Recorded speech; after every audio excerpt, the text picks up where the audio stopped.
Mr. Phillip Ward, you're the Chief Executive Officer of Abu Dhabi Finance. The company you work for is one of the 3 largest mortgage lenders in the market. Prices have started to decline in the capital. How has this impacted on the buyer's market? I think it makes it a good time to buy.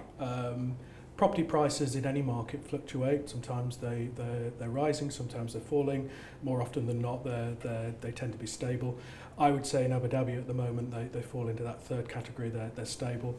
There's no doubt there was a fall last year, and that seemed to reach a point at the end of 2009 and has continued in 2010, where prices have stayed in a fairly stable band. But we're now reaching a point where properties are starting to hand over. So that is going to be a very interesting few months to see what actually happens to prices. Okay. How easy is it to buy in Abu Dhabi? Do you need a minimum deposit? Can you pay monthly? What's the Well, buying in Abu Dhabi is as easy as buying in Dubai or other parts of the UAE. There's plenty of choice. There are a number of developers who sell directly to the public. There are also a number of real estate brokers who sell properties in the secondary market, so properties which have been owned by somebody else. In terms of raising finance, as you mentioned before, we're one of the leading mortgage companies in the UAE, so raising mortgage finance is certainly a possibility. We help many people buy their homes, and you mentioned deposits.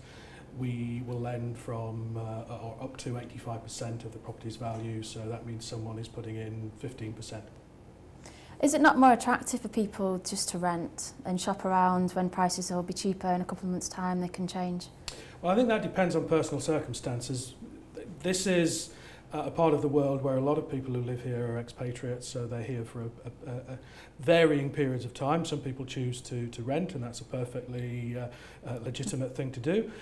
Some people, though, prefer to put down roots and buy property. So is now the right time to buy? I would say no time is a wrong time to buy if you're planning to be here a few years and you want the stability of a place of your own, rather than the more what can be a nomadic lifestyle of renting and moving each year to try and get a better deal. And of course, if you buy rather than rent, then the money you're paying each month is going towards an asset you own, as opposed to going to a landlord, money you won't get back. So, but I come back to it's individual circumstances, individual choice. I would never say to someone they shouldn't consider renting, but I wouldn't say to someone they shouldn't consider buying. Okay.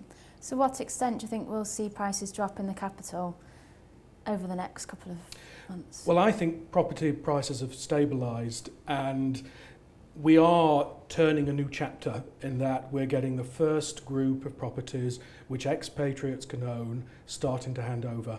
That's going to continue into 2011, so the impact that has on pricing will be very interesting to see. My personal view is that I think prices, once these communities, people living them, and people can see just how attractive and well built they are, I think you will start to see demand for those units rise, so those particular units will increase in price. Not dramatically so, but I think you will see an uplift in price in those.